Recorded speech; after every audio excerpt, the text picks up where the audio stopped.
अस्सलाम वालेकुम नाजरीन, मैं हूं फैज़ान फ़तेह और आप देख रहे हैं मेरा यूट्यूब चैनल। आज हम बात करेंगे झील सैफ अल मलूक के बारे में। आप में से बेशतर लोग नारान, कागान और झील सैफ अल मलूक के बारे में ज़रूर जानते होंगे। जो लोग नहीं जानते उनको बताते चले कि ये झील पाकिस्तान के शुमाली इलाके नारान में वाक़ है, जो खूबसूरती का एक शाहकार है। पहाड़ों और बर्फ़ में घिरी इस झील की खूबसूरती अपनी मिसाल आप है। इस झील के साथ परियों और जिन्नात की कहानियाँ मुंसलिक हैं, जो यहाँ के मकामी लोग खुद बयान करते हैं। आज की इस वीडियो में हम इस झील की और इससे जुड़ी मशहूर कहानी शहज़ादा सैफ अल मलूक और परी बदिउल जमाल के बारे में जानेंगे। आप सब नाजरीन को ये बात बताते चलें, ये कहानी हकीकत पे मबनी है या अफसान भी है, इसके बारे में कोई हतमी राय नहीं दी जा सकती, मगर ये कहानी यहाँ के मकामी लोगों में से हर एक फ़र्द को मालूम है, जिसका ज़िक्र ये किताबों में भी करते आ रहे हैं और नारान में भी इसका ज़िक्र अपनी ज़ुबानी करते हैं। तो चलिए बढ़ते हैं इस खूबसूरत कहानी की जानिब। लोगों का कहना है इस झील का पानी पहाड़ों से नहीं बल्कि झील की तह से निकलता है। झील के पानी की मिक़दार हमेशा एक ही रहती है। ये भी सुना है इस झील की गहराई का आज तक कोई पता नहीं लगा सका, और जिसने भी पता लगाने की कोशिश की वो झील की तह से वापस नहीं आ सका। कहा जाता है ये झील 3 लाख साल पहले उस वक्त वजूद में आई जब वादी कागान का तमाम इलाका बर्फ़ से ढका हुआ था और एक बहुत बड़े बर्फ़ानी तोदे ने टूटकर उस दरिया के पानी को रोक लिया जो झील के एन वस्त से गुज़र रहा था। झील के एन अकब में एक मलका पर्वत बर्फ़ानी लिबादा ओढ़े अपनी खूबसूरती और जोबन का नज़ारा करा रही है। 17,390 फीट बुलंद इस पहाड़ को आज तक कोई सर नहीं कर सका है। मकामी लोग इसकी वजह शहज़ादा सैफ अल मलूक की बदुआ बताते हैं। शहज़ादा सैफ अल मलूक हज़रत ईसा अलैहिस्सलाम की पैदाइश से लगभग 867 साल पहले मिस्र के बादशाह का बेटा बताया गया है, लेकिन बाज़ हज़रात ने उसे दिल्ली का शहज़ादा भी लिखा है। शहज़ादा सैफ अल मलूक को मुसलसल 7 रातें ख्वाब में एक परी का दीदार होता रहा और उसी दौरान शहज़ादा सैफ अल मलूक उस परी पर फ़रिश्ता हो गया और उस ख्वाब की ताबीर मालूम करने के लिए शहज़ादे ने नजूमियों से और ख्वाबों की ताबीर बताने वाले कई लोगों से रब्ता किया, मगर कोई भी उसको उसके ख्वाब की ताबीर ना बता सका। आखिरकार एक नजूमी जो इल्म नजूम का माहिर था, उसने हिसाब किताब करके शहज़ादे को बताया कि तुम्हारे ख्वाब की ताबीर कुछ यूँ है।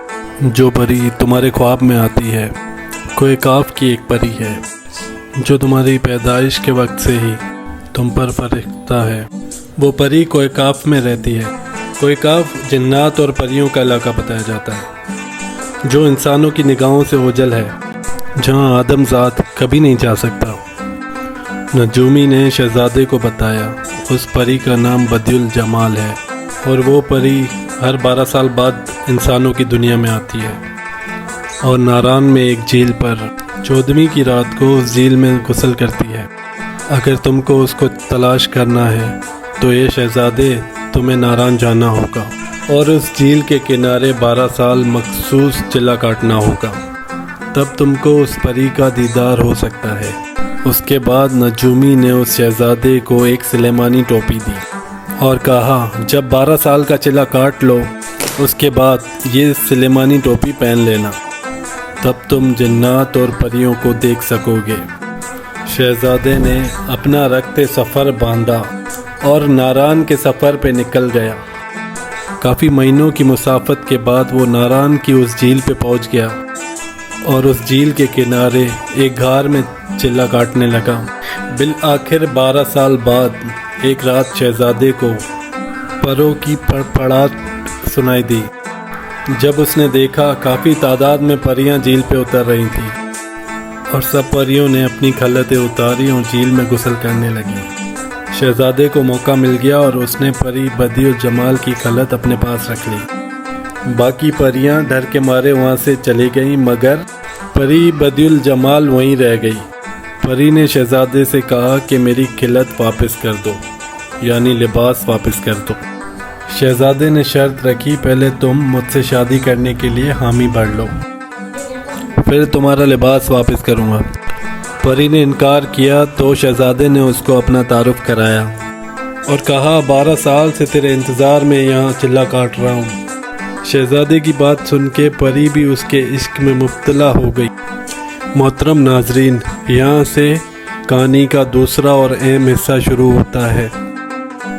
جھیل سیف الملوک کے ساتھ ایک اونچا پہاڑ ہے جس کا نام ملکہ پربت ہے، جس کا ذکر میں ویڈیو کے شروع میں کر چکا ہوں۔ اس پہاڑ کو آج تک کوئی سر نہیں کر سکا ہے، کیونکہ کہا جاتا ہے وہاں جنات کا بسیرا ہے۔ اس پہاڑ میں اس وقت ایک دیو رہتا تھا جس کا نام سفید دیو تھا، اور وہ دیو بھی پری کا عاشق تھا۔ جب اسے پتہ چلا ایک شہزادہ آیا ہے جو پری کو ساتھ لے جا رہا ہے تو وہ غصے سے آگ بگولا ہو گیا اور دونوں کو جان سے مارنے کے لیے جھیل پر آ گیا۔ ادھر پری نے شہزادے کو ساری صورتحال سے آگاہ کیا اور دونوں جان بچانے کے لیے ناران کی طرف بھاگے۔ سفید دیو جب جھیل پہ پہنچا تو اسے معلوم ہوا کہ دونوں نیچے ناران شہر کی طرف بھاگ نکلے ہیں، تو دیو نے جھیل کے بند کو توڑ دیا، جس سے ایک شدید سیلاب ناران شہر کی طرف آ گیا۔ بند توڑنے کا مقصد سیلاب میں شہزادہ پری بدیع الجمال غرق ہو جائیں۔ شہزادے اور پری نے سیلاب کو آتا دیکھ کر اپنی جان بچانے کے لیے ایک غار میں پناہ لی، اور وہ غار آج بھی ناران کے بازار کے پاس موجود ہے، جہاں بڑی تعداد میں لوگ آج بھی سیر کو جاتے ہیں۔ کچھ لوگوں کا کہنا ہے شہزادہ سیف الملوک اور پری بدیع الجمال اسی سیلاب میں غرق ہو گئے تھے، جبکہ کچھ لوگوں کا کہنا ہے انہوں نے اس غار میں پناہ لی تھی اور وہ سیلاب سے بچ گئے تھے اور آج بھی اسی غار میں زندہ ہیں، جبکہ کچھ لوگوں کا کہنا ہے کہ وہ دونوں سیلاب ختم ہونے کے بعد غار سے نکل کر اپنے علاقے مصر میں چلے گئے تھے۔ باقی اللہ ہی بہتر جانتا ہے۔ تو میرے چینل کو سبسکرائب کرنا نہ بھولیے گا۔ اللہ حافظ۔